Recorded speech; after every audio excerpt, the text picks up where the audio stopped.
Hello guys and gals, and this is part 14 of our reading of Pokemon Visual Guide by, let me put my stuff away, by Chris Silvestri and Katherine Fang. And when we left off, we were almost done with the page about Dawn.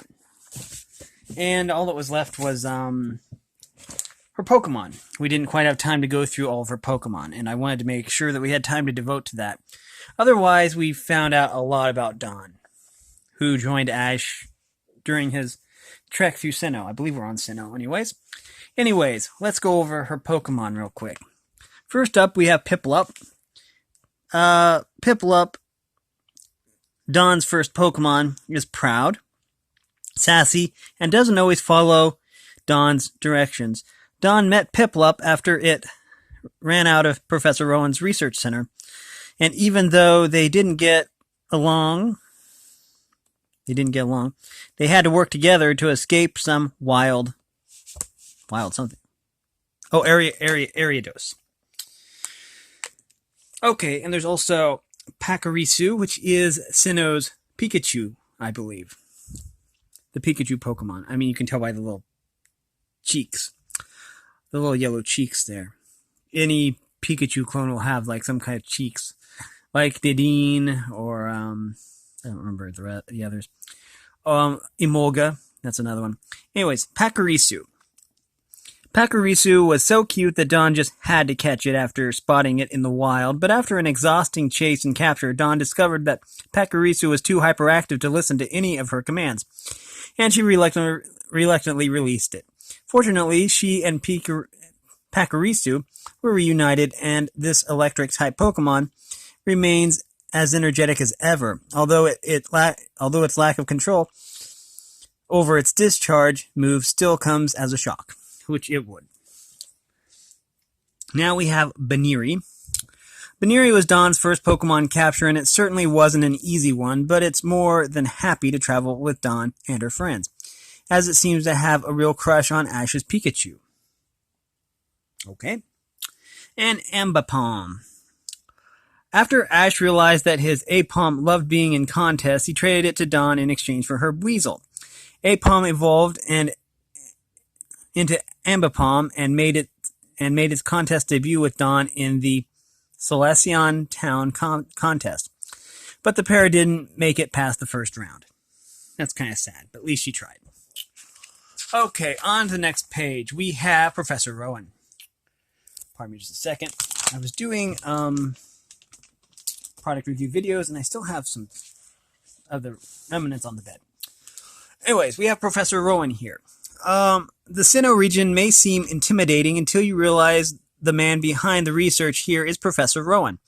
Although he may seem menacing and forceful, he is actually one of the most knowledgeable researchers around, second only to Oak. Rowan specializes in the evolutionary process and habits of Pokemon. He tries to demonstrate that Pokemon can mostly be linked to each other through evolution. Professor Rowan is responsible for handing out the starting Pokemon to trainees in the Sinnoh region from his lab outside Sandgem Town. However, he also provides a Pokedex to Dawn as well. Dawn's Pokedex is quite unique, to say the least. It's pink. Yes, it is. Okay. Rowan's Pokemon. Starly and Staraptor. Starly is one of the professor sorry, let me try this again. I'm getting all stumbled over my words. Starly is one of the Pokemon seen in Rowan's lab. The researchers under Rowan are conducting evolution research on Starly and Staraptor before Rowan returns. Eventually, Staraptor is the one that brings Chimchar back. Over there in the corner, we have Starly, and then there's Staraptor. Okay. Haiku Gesundheit. Dawn recognizes Professor Oak as a purveyor of fine Pokemon poetry and the author of some original works. Professor Rowan, however, derides Oak for spending more time on his poetry than on his research. Apparently, they have a history that goes way back, and Professor Rowan seems to be more senior researcher of the two. Professor Owen and Professor Oak share a lab fixture that may explain their commitment to an environmentally sound Pokemon world. Both labs contain windmills. I didn't realize that. Moving on, we have Zoe. Let's find out about Zoe. A coordinator from Snow Point City, who is Dawn's friend as well as her rival, Zoe first met Dawn by chance in the Zubolite contest. Zoe, who already had a ribbon by that time, quickly fell into the role of Dawn's cool older friend, though Zoe's exact age is unknown. She's not afraid to stand up for herself or for Dawn when Jessie challenges Dawn to a double battle. Hoping to secure an easy win on a novice, Zoe senses Jessie's trick and takes up the challenge herself. Okay. Although Zoe always seems to have it together, she can admit that she gets nervous during contests or upset about a loss. She doesn't measure her performance strictly in terms of ribbons, though, and she won't let herself or her friends succumb to second guessing after a loss. So after Dawn's disappointing performance in the Silvestri contest, Zoe heads over to dispel Dawn's blues and get her back on the right track. Zoe is serious about contests, and she expects everyone else to be dedicated too. She doesn't believe it is possible to excel at both contests and gym battles, but after Nando defeats her in a contest, she realizes that even a coordinator can learn from gym battling. She's the one who suggests that Ash trade his contest-loving Apom for Dawn's battle-loving Weasel. And now let's go over Zoe's Pokemon. We're going to start here with Misdreavus. She has used Misdreavus in the Jubilife contest and the Wallace Cup. She does use it during the appeals round when its highly effective with its highly effective Shockwave attack. Next, we have Finneon. Not much is known about Finneon at this point. It has only been used in the Wallace Cup. Now, as for Glameow, like Dawn's other role model, her mother, Joanna, Zoe also has a Glameow. Her Glameow can uncurl its tail and use it to strike, a move that catches opponents by surprise. And over here, I didn't see this because it was kind of in the spine when I forgot to read this up here, but I'll get to that, I promise. And Shellos. After Dawn caught her Weasel, Zoe stuck around to do some more fishing and came up with this Shellos. She's used it as an effective contest partner for Glameow. And let's read this. 2 degrees of separation. Prior to the Jubilife contest, both Zoe and Kenny competed in a contest where Zoe beat Kenny and came out the winner. That's how Zoe won her first ribbon. The two coordinators didn't know each other before the contest, although Zoe and Kenny had Dawn in common. Up until now, Dawn had yet to meet up with both of them at the same time. Now, I apologize, I didn't see this up here. Rowan actually gives Ash Apom's Pokeball, which he received from Professor Oak, and he delivers a package from Delia Ketchum that contains new clothes. You'd think he'd have more important work to do. Okay, and then there's the 3 starters, Chimchar, Piplup, and Turtwig. Okay, let's read about Kenny now. Kenny. A regular kid from Twin Leaf Town, Kenny is a Pokemon coordinator who's known Dawn since their nursery school days. He enjoys having a chance to reveal Dawn's embarrassing childhood moments to her new friends, too. Even though Kenny loves to tease Dawn and occasionally put on a cocky attitude, he's still a young boy who's not always as tough as he wants to appear. When he's trapped in the Celestian ruins, along with Ash and Brock, he's terrified by the strangeness of the place until Ash reminds him to put on a brave face for his Pokemon. Kenny's Pokemon are, and we're going to start right here. We're going to start with Breloom. I really like Breloom. Breloom is a cool Pokemon. After Kenny's Breloom uses Energy Ball in a friendly battle against Ash, Ash asks Kenny to help teach the move to his Turtwig. Prinplup. Prinplup gets along fine with its trainer, but it's a proud Pokemon and not always friendly towards everyone else. and Alakazam. Kitty uses it in the appeals round of Floroma contest. Okay, and now we have Nando. Nando.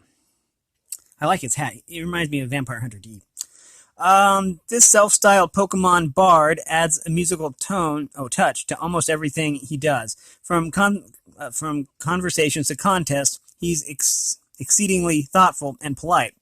In Pokemon battles, he's even given his Pokemon gentle requests instead of commands.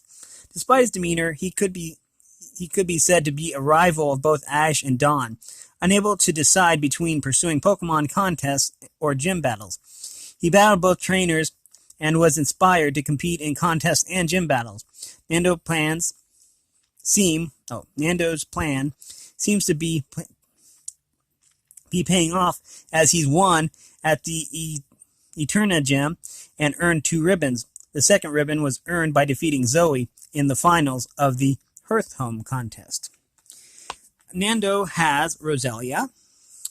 Nando's Roselia evolved from a Budew during a battle with Ash's Pikachu. That almost rhymed.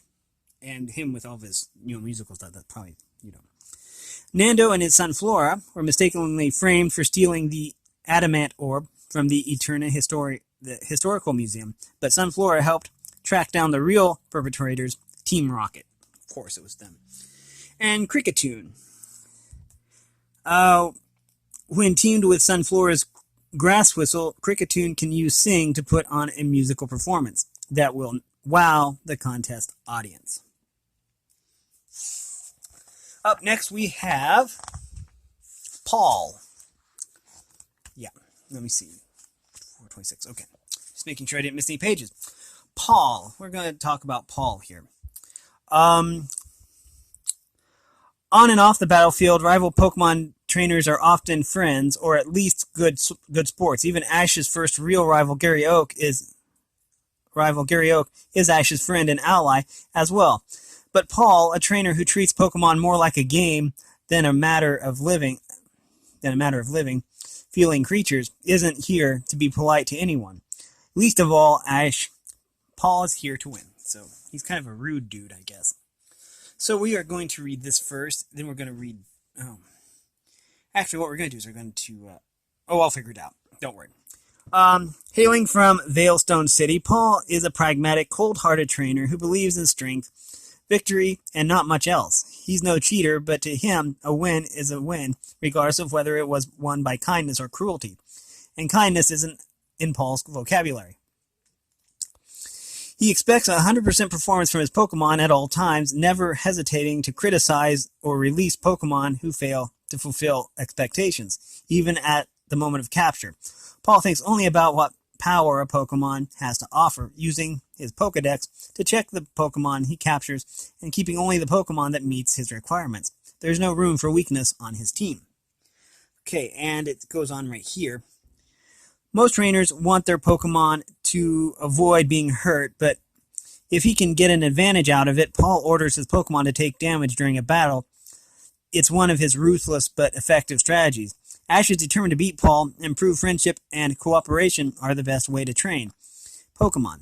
But to his chagrin, his best results against Paul are only draws. Ash can barely even get Paul's attention, which only causes Ash's frustration to build. But on some level, Paul has been paying attention to Ash's Pokemon, that is. He couldn't care less about Ash's speeches on trust and friendship. Instead, he's more interested in Pikachu's Volt Tackle. Now, let's go up here. When life touches another life, something new is born. Cynthia, the top trainer in Sinnoh, has seen Paul's behavior firsthand, but unlike Ash, she doesn't react with outrage. She sees her younger self in Paul, a trainer whose only thought is to become stronger and gently urge him to think of his Pokemon not as tools, but like people, each with their own unique personality. Although Ash and his friends remind Paul of Cynthia's lesson, it remains to be seen whether her words will have any effect. Paul's Electabuzz seems to take after him, even when it was an Elekid. It doesn't get along with Ash's Pikachu, But in Veilstone City, Electabuzz had a chance to witness Ash's devotion towards his Pokemon. And as for Chimchar, Ash's support and kindness hasn't erased the memory of its brutal times with Paul. Chimchar still has some unfinished business to settle with its former trainer. Now, let's go over Paul's Pokemon, shall we? Elekid. Raised by Paul from an... Elekid. Raised by Paul from an Elekid, Electabuzz has an attitude like its trainer and an ongoing feud with Pikachu. And there's Elekid and Electabuzz. Now, let's go over Turtwig here. Paul's very first Pokemon was a Turtwig. It's reached its final evolution form, a massive Torterra. And there we have the 3 evolutions right there. Let's go across, then down. Ursaring. Caught in the Bewilder Forest, Ursaring packs a mighty Hyper Beam. It takes on its former teammate Chimchar in a battle so brutal it traumatizes Chimchar into unleashing its true power. Okay, and Murkrow and Honchkrow. Paul caught his Murkrow during his travels outside the Sinnoh region. It evolves into Honchkrow in a battle with Gym Leader Maylene in Veilstone City. So there's those 2. Now we're going to go down here to Magmar. And then we're going to go over this. Magmar. Okay, here, let me put that on the screen. Okay. This Magmar seems to have replaced Chimchar. Paul used it in the Veilstone Gym battle, exploiting Magmar's type advantage against Gym Leader Maylene's Lucario. Yeah, Lucario is weak to fire. Now there's Weavile. This Weavile is another Pokemon Paul caught during his travels in the Sinnoh region. Okay, and we have Gliscor here.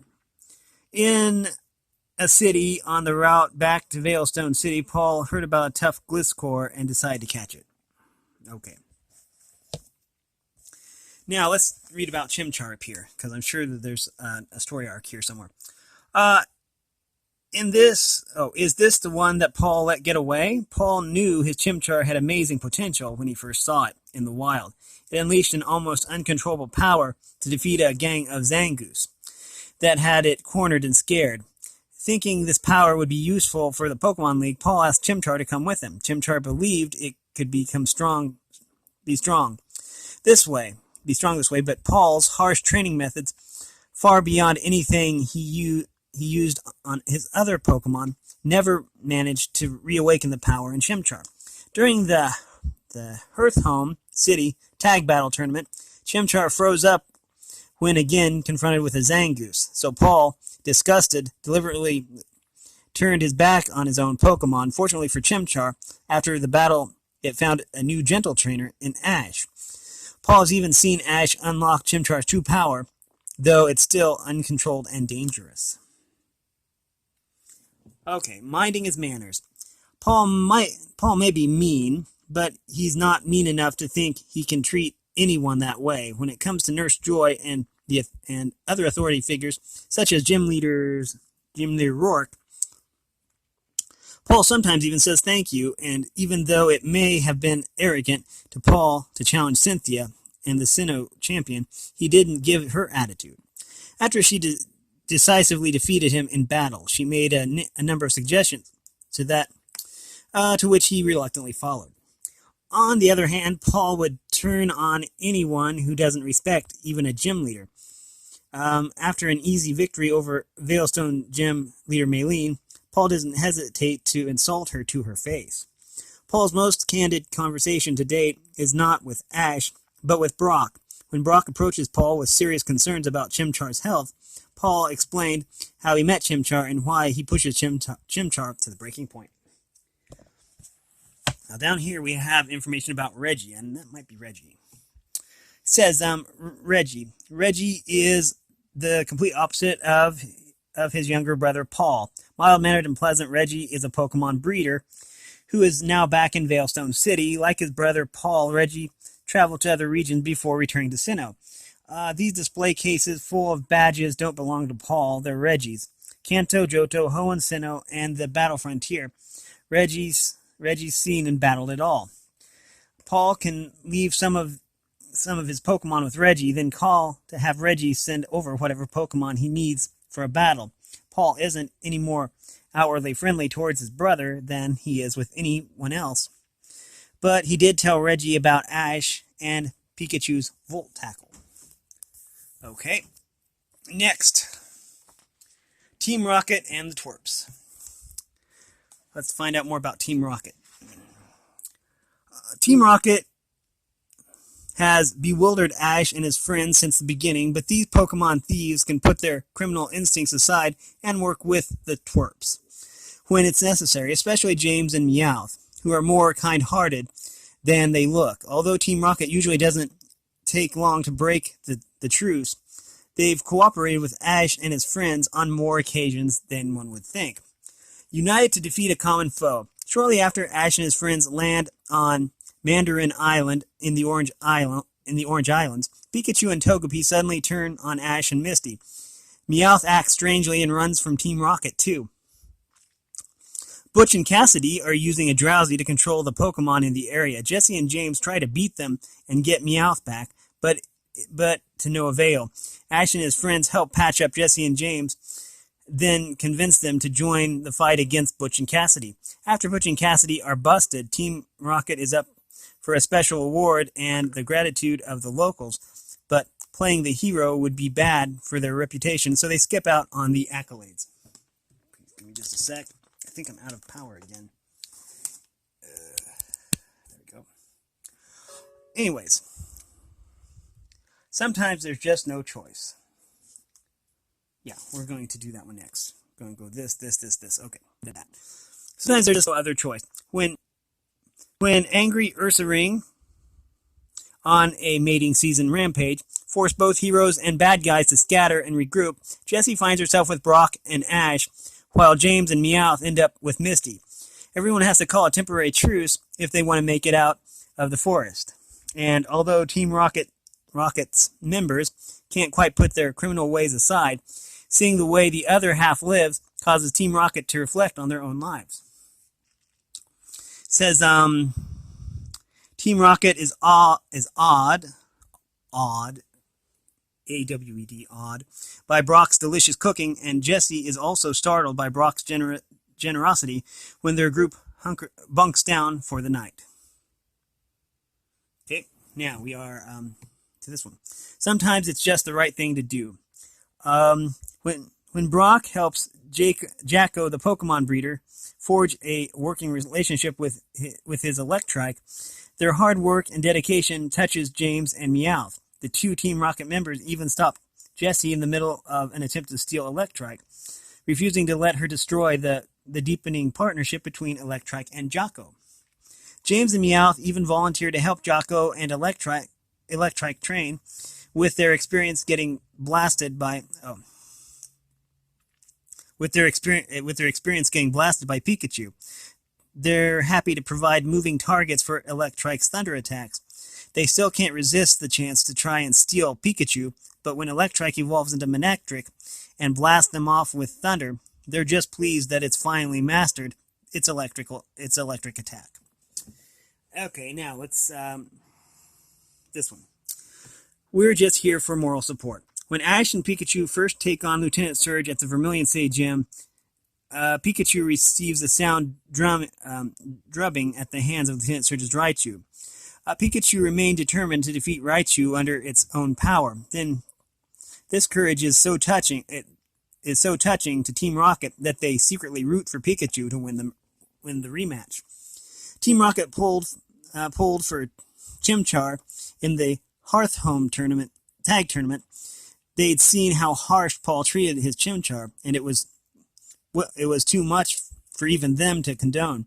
Later, Meowth sees Chimchar struggle to adjust to Ash's kindness and has a moonlight heart-to-heart with the troubled fire-type. Okay, and now we're down here. Can you keep a secret? Sometimes Team Rocket is absolutely 100% sincere about asking for cooperation. When James's Chimecho falls ill, he takes it to his nanny and Pop Pop for treatment. He can't bear to tell the kindly couple what he does for a living, so he passes himself off as the company president. But May's sick Munchlax is also recuperating under Nanny and Pop Pop's care, so Jesse earnestly begs the twerps to help maintain his charade. Okay, we still have time for this one. Wanted, Dangerous, Sinnoh's Most Wanted. Team Galactic and Team Rocket aren't the only threats to peace in Sinnoh. There are criminals, both big and small, but one of the biggest of them all, is the ruthless mercenary known as Pokemon Hunter J. It says, Pokemon Hunter J.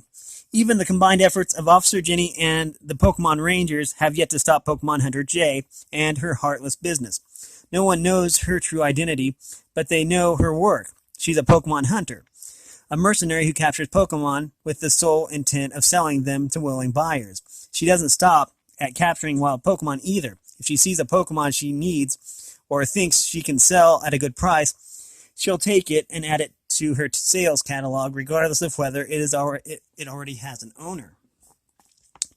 What makes Jay particularly dangerous is that she's a pro at what she does. She takes the same business-like approach towards her clients as she does her targets. She never fawns over a client and won't hesitate to cut off any clients who break a deal. As for her targets, she treats valuable Pokemon with care, but shows no mercy towards anything without a resale value. Being a member of her crew is no guarantee of safe conduct either. She once jettisoned an entire hangar of her ship together with all the crew on board. Good versus evil.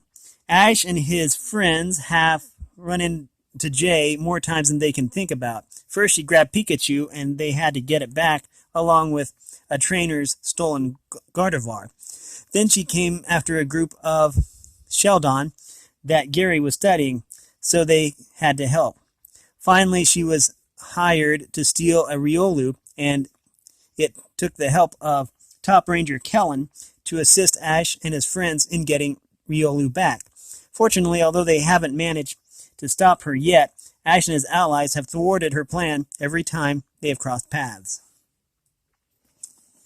Tricks of the trade. Then we're probably going to finish this. Pokemon Hunter J's operation includes a fleet of vehicles and a giant airship that can cloak itself to avoid detection, and not all of her equipment is on such a large scale. Pokemon Hunter J doesn't do all the dirty work herself. She has an ample crew of subordinates who help run the ship and grab Pokemon. These minions have Golbat of their own too. Her visor doubles as a data display, letting her view maps and live information that helps track her targets. The gauntlets on her left wrist fire a beam that can freeze Pokemon in stasis. Once a Pokemon is frozen, it can be transferred to a case for easier transport and storage. And we're going to go over her Pokemon real quick. Pokemon Hunter J's Pokemon are Drapion, Ariados, and Salamence. And that's where we're going to stop it here. When we pick this up, we will talk about the Pokemon Rangers. We are really getting a lot of progress in this book. This time I am going to put a bookmark in here, if I can find it. Oh, I know it's here somewhere. Let me find it. It is. There we go. Put the bookmark in here so I know what page I'm on. We'll talk about the Pokemon Rangers, and then inside the Pokemon League and the Sinnoh gym battles. Anyways, we've been reading from Pokemon Visual Guide. I had the page for a second. Oops. It is a book by Chris Silvestri and Katherine Fang.